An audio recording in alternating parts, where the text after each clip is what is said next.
Good evening, everyone, and welcome to a Kelly Files special, Defying the Sword. I'm Megyn Kelly. On a warm Sunday evening, May 3rd of this year, two would-be jihadis armed with assault-style weapons and dressed in bulletproof vests drove more than 1,000 miles from Phoenix to Texas to attack an event they saw as an insult to the Muslim faith. 30-year-old Elton Simpson and his roommate, 34-year-old Nadir Sufi, were reportedly sympathetic to the Islamic State terror group, and Simpson had been on the FBI's radar for some years. The two were killed in the attempted attack, but they did succeed in touching off a new and heated debate about radical Islam and how best to confront it. The pair had targeted a cartoon contest that featured caricatures of Muhammad, considered a prophet by Muslims. Followers of Islam deem that any physical depiction of him, even a positive one, is blasphemous. Immediately after the incident, a number of people started criticizing the event organizers, Pam Geller included, for, quote, going too far and, quote, deliberately provoking, even inviting the attack. We'll get to that issue just a little later in the show. But first comes the question of how best to deal with a dangerous faction within Islam, which is attracting new converts like Simpson and Sufi every day. In recent months, we have spoken with several Muslims and former Muslims who have become leading voices for reforming their faith. They have risked much to take this stand, to defy the sword of the radicals, and have suffered anger, scorn, even death threats as a result. Tonight, you will meet them, hear what they think about the problem, and learn why they do what they do, knowing it could cost them everything. Trace Gallagher starts us off tonight with the story of a woman by the name of Ayaan Hirsi Ali. From her biggest advocates, Ayaan Hirsi Ali receives the highest praise. From her strongest detractors, she receives death threats. And day to day, she has no idea which side she'll come in contact with. And yet she continues to fight for women and against Islam, because she says it's where her journey has brought her. I remember distinctly as a teenager when we just used to be regular Muslims, and when things started to change and members of our own community started to preach. They called it da'wah. And what they were preaching was hostile to women. Hirsi Ali was born in Mogadishu, Somalia, the daughter of a Somali politician, an outspoken man whose political opinions at times cost him his freedom.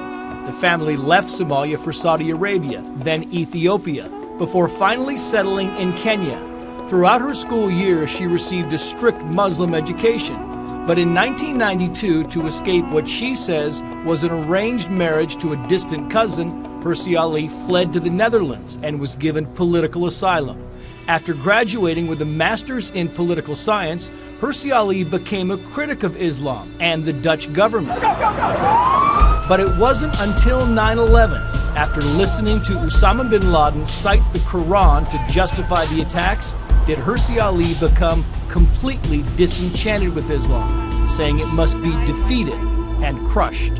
In 2003, she ran for and won a seat in the Dutch parliament, championing immigration reform, while still fighting for the rights of Muslim women and against the abuse of young Muslim girls for being subjected to female genital mutilation, something her father also opposed. But because he was in prison, Hirsi Ali's maternal grandmother had the procedure performed on her at the age of 5. Female genital mutilation is practiced for the same reason that girls are locked up, the same reason that there are child brides, the same reason that we are supposed to cover ourselves from head to toe. It's this obsession with controlling our sexuality. Oh Allah. In 2004, she worked with filmmaker Theo Van Gogh to create Submission, depicting Islam as a religion that abuses women. Several weeks after the film aired on Dutch television, Van Gogh was murdered, with a letter pinned to his body calling for the death of Hirsi Ali. She was asked on the Kelly File about any regrets in making the film. Do you wish you hadn't made the movie? Absolutely not. Absolutely not.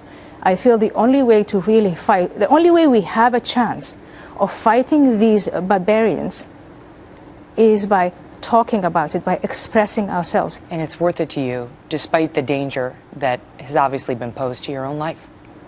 It is worth to me because I love life more than I love death.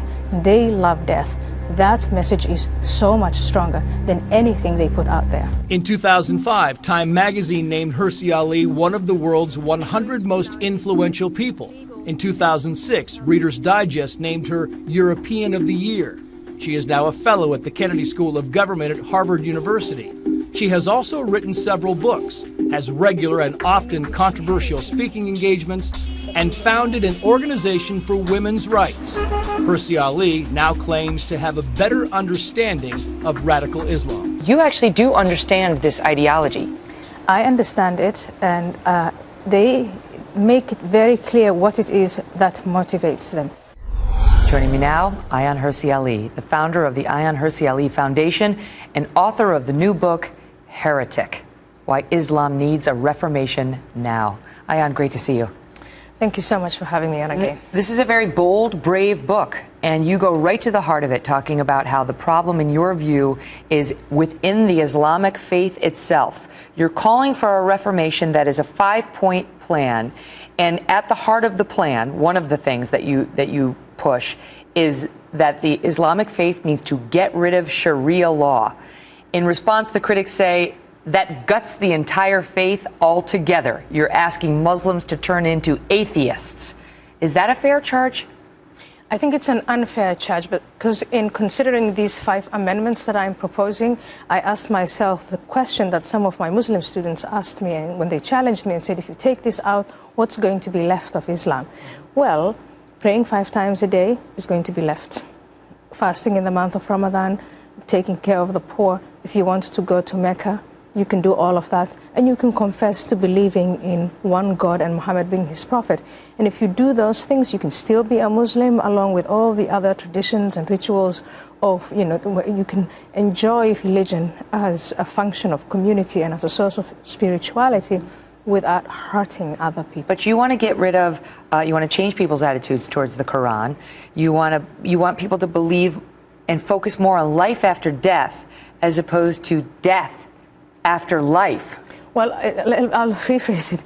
I want people to emphasize life before death as opposed to life after death. This life after death thing, we've created a narrative of death. You have mothers ululating when their sons kill people and in the process die. They celebrate them because there's this belief that was developed over years that if you die, you're going to be rewarded in heaven, and that reward is clearly spelled out.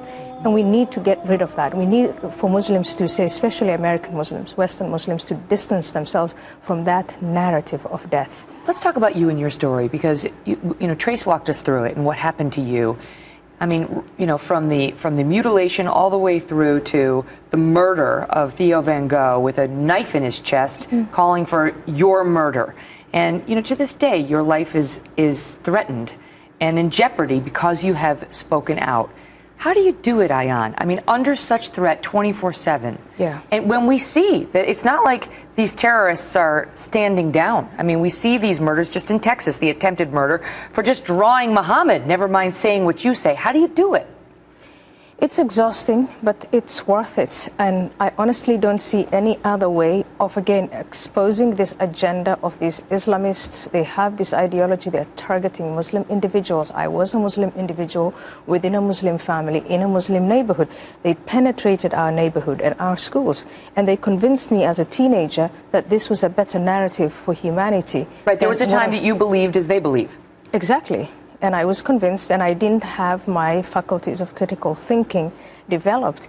And over time, I'm now 45 years old, over time, of course, I've come to understand that if back then we had, as children, as teenagers, as young adults, if we had our faculties of critical thinking developed, we would have completely told them, oh, no, I'm not going to offer my life for what you believe in. Why should I? How did you get pulled out of it? And in many ways, of course, I was fortunate, but I have had the fortune to be educated. I left the path that my father chose for me. I didn't go to Canada to live with the husband that he picked for me. I instead asked for asylum in the Netherlands. And there, I started to ask questions. And I'm very fortunate and very happy, and I thank my professors at Leiden University for teaching me how to think, not what to think. And by the time 9/11 came around and I was 31 years old, I thought, goodness, do I agree with what these young men did? No, I did not. But then that means I'm distancing myself from the Quran and from the Prophet Muhammad.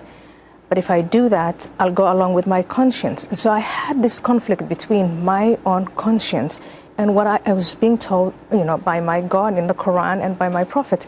And I decided to go along with my conscience. We're going to have much more with Ayaan Hirsi Ali in a moment. Stand by, because